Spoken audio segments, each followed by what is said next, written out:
Olá, eu sou a Bianca Felipe, da Soma Investimentos, e hoje irei mediar um bate-papo sobre as perspectivas do cenário econômico para o ano de 2026. E o nosso convidado é o César Garritano, economista-chefe da Soma Investimentos. César é mestre em economia pela PUC e graduado pela Mackenzie. Consolidou sua carreira nas áreas de pesquisa, organização pública e privada. Atua há 14 anos como economista, direcionado para análise da conjuntura macroeconômica brasileira e internacional, englobando indicadores econômicos, política externa e interna, dados dos principais mercados de bolsa, commodities e moedas. Seja bem-vindo, César. Obrigado pelo convite, Bianca. Enorme prazer conversar contigo. Bom, César, vamos começar então pelo cenário internacional, o cenário macroeconômico. Quais são os principais movimentos e riscos que devem direcionar os mercados internacionais no próximo ano de 2026? Bianca, eu acho que os principais movimentos, como sempre, que a gente tem que acompanhar é como que os bancos centrais vão lidar com suas políticas monetárias, principalmente Estados Unidos, Europa, né? E no final do dia a gente sabe que movimentos de juros de lá de fora, de alguma forma ou de outra, impacta aqui dentro. E mais do que nunca a gente tem que entender, monitorar, enxergar bem quais são as movimentações do cenário geopolítico. Só para lembrar, o ano de 2025 foi um ano extremamente turbulento da ordem geopolítica. Acho que o principal exemplo que a gente tem de ordem global foi a questão do tarifaço norte-americano contra o mundo como um todo. Todo mundo foi mais ou menos atingido por essa questão tarifária do governo norte-americano. Então, numa resposta direta, acho que é mais essa questão geopolítica e como os bancos centrais vão lidar com suas políticas monetárias. Perfeito. E com relação ao crescimento das principais economias mundiais, a gente prevê o mesmo cenário que temos esse ano ou há algo diferente aí na projeção? Eu acho que no final do dia as economias vão ter um crescimento mais ou menos similar ao que a gente viu ao longo de 2025, mas ser similar não quer dizer que vai ser totalmente igual. E o que eu quero dizer é o seguinte: a gente viu ao longo desse ano de 2025, por exemplo, os Estados Unidos crescendo bastante por causa de investimentos na questão de inteligência artificial. A gente viu também, ainda nos Estados Unidos, digamos assim, uma classe mais pobre sendo um pouco mais prejudicada, né? Nesse ano atual, a taxa de desemprego norte-americana subindo um pouco mais, enquanto uma classe com um pouco mais de recursos conseguiu ganhar um pouquinho mais. Ainda se a gente for pensar no mercado financeiro, que a gente viu valorização dos mercados como um todo. E o que a gente enxerga para o ano que vem, falando particularmente de Estados Unidos, é que há um pacote fiscal que vai começar a entrar no ano que vem. Então isso tende a ajudar um pouco a economia. Tem o próprio Fed, que começou a cortar juros nesse ano de 2025, né? Então isso tende a ajudar também a atividade econômica no ano que vem. A gente acredita lá na Soma que ao longo de 2026 outros cortes de juros podem acontecer na economia norte-americana. E um ponto interessante que acho que aí a gente pode meditar um pouco mais, trabalhar um pouco mais, é o que acontece na economia da Europa e o que também pode acontecer em termos de crescimento na China. Perfeito. Falando em China, quais são os impactos, né, da China sobre os commodities? Isso vai influenciar de certa forma a economia? O que vocês estão analisando sobre esse movimento? A China, o que a gente conhece de China hoje em dia, digamos assim, que é um bicho muito diferente daquela China da virada dos anos 90 e principalmente o que a gente viu no começo dos anos 2000. Uma China totalmente compradora de commodities, das mais diversas commodities. Isso beneficiou muito o cenário brasileiro, né? O Brasil tendo bastante na sua pauta exportadora esse setor de commodities, seja agrícola, seja energético. Então, isso a gente viu bastante no começo dos anos 2000, principalmente na primeira década do atual século.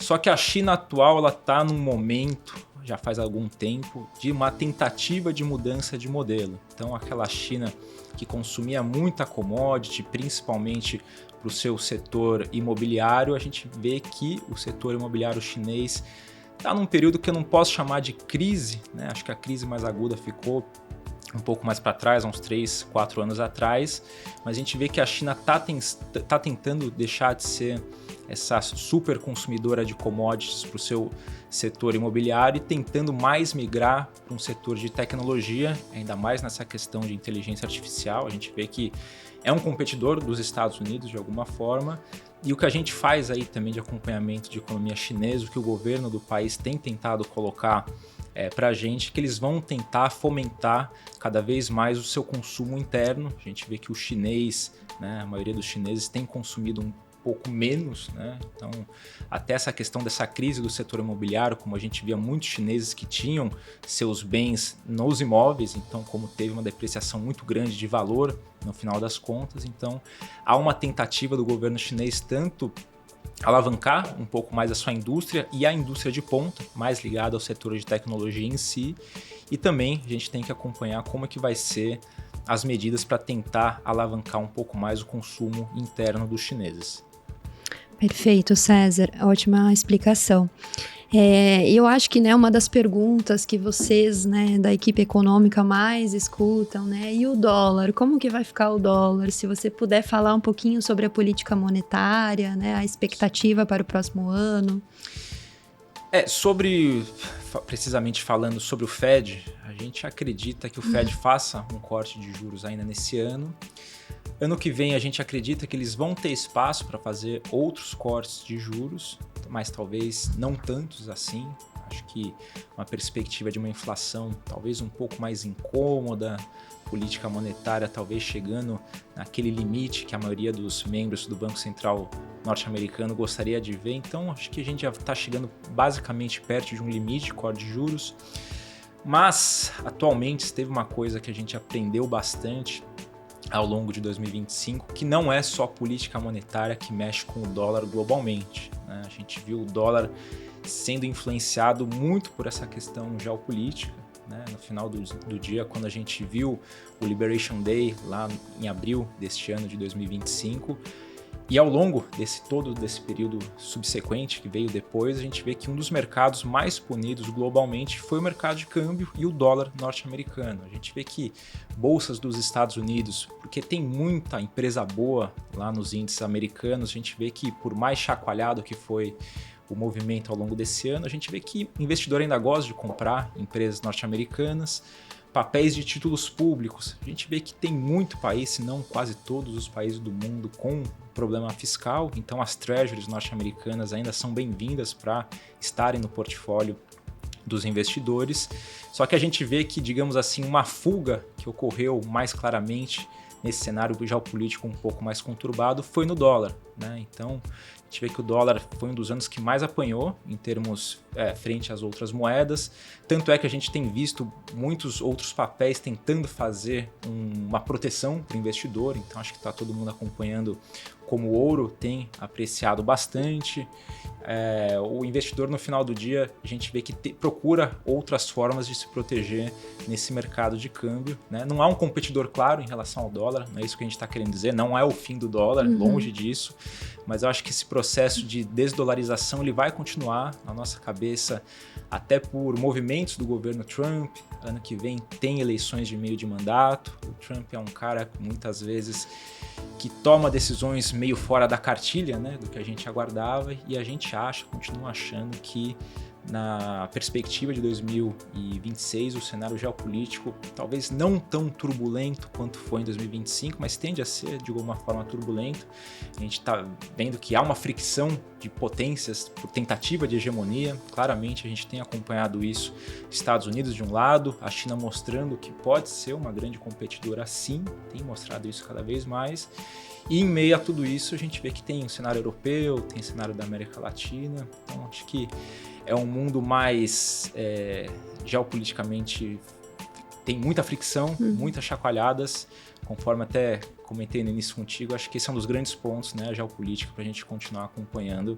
Foi assim em 2025 e deve continuar da mesma forma em 2026, um tema bastante relevante. O que a gente pode destacar de mudanças estruturais na economia europeia para 2026? Falar em mudança estrutural, acho que é o grande ponto que a Europa precisa.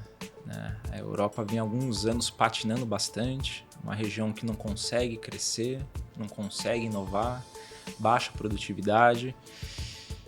Eu penso que a Europa, depois do que foi o ano de 2025, começa a querer aprender com os próprios erros. Se a gente for pensar, não é de agora que a Europa vem então com problemas. Se a gente pensar em termos energéticos, eles deixaram para os russos a questão de salvaguardar a sua perspectiva energética. Então, depois da guerra da Rússia e Ucrânia, a gente viu como o europeu estava muito refém dos russos nessa perspectiva energética.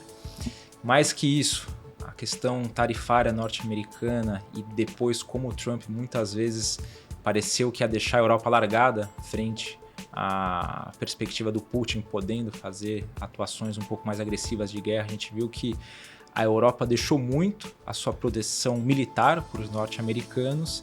Na perspectiva econômica, a gente vê uma produção da indústria cada vez definhando mais, porque eles deixaram essa produção ir para a China, ou no limite a China fazendo o que poderia ser um papel do europeu. Então, a Europa está num momento, eu sempre penso da seguinte forma, sempre quando a gente chega no limite de uma coisa, as coisas ou elas pioram de vez ou elas podem começar a melhorar. E eu penso que o cenário europeu, pouco a pouco, eles estão aprendendo isso, mas eles têm muitos desafios, viu, Bianca? Então, é uma população que ela envelheceu, composta muito por uma perspectiva, efetivamente, de pessoas mais velhas, uma economia que é pouco produtiva, uma economia que a gente vê, né, desses problemas todos que eu coloquei contigo, tanto a questão da Rússia, Estados Unidos e China. O que eu penso que agora, né, o Banco Central Europeu cortou juros, pode ser que corte um pouquinho mais, existem pacotes fiscais de alguns países, principalmente da Alemanha, tentando aí fazer a economia andar um pouco mais. Então, até existe uma perspectiva um pouco mais favorável para a Europa. Tem a sua inflação controlada, tem um cenário macroeconômico até ok, mas acho que eles têm uma questão mais estrutural para lidar. Isso vai demorar anos. O que eu acho interessante da Europa é que eles têm um diagnóstico claro a respeito disso, né? A gente vê principais pessoas, autoridades, organismos lá da Europa já falando há bastante tempo quais são os problemas na estrutura da economia europeia. Então acho que vai passar muito por esses temas atuais, uma economia que tem que fazer um pouco mais da sua digitalização, utilização dessas ferramentas mais de tecnologia, inteligência artificial, enfim, é um problema que eu acho que nesse momento tem outros economistas em podcast conversando sobre esses temas, mas acho que a Europa começa, quem sabe, virar a rua para tentar ser um player relevante de novo. Mas é difícil, né? Tem dois grandes titãs, né? De um lado a China, de outro lado os Estados Unidos, que eu não tenho dúvida, estão numa batalha por sua hegemonia. Não é só uma guerra comercial, é uma guerra muito maior que essa, não é só uma guerra por tecnologia, é uma guerra amplamente que é pelas vidas dos dois países. Não estou falando que eles vão eventualmente entrar em guerra e se trucidar, nada disso. Mas acho que é uma perspectiva que a gente pode pensar assim, que vem pouco a pouco nos mostrando que é uma guerra amplamente por uma hegemonia global para as próximas décadas.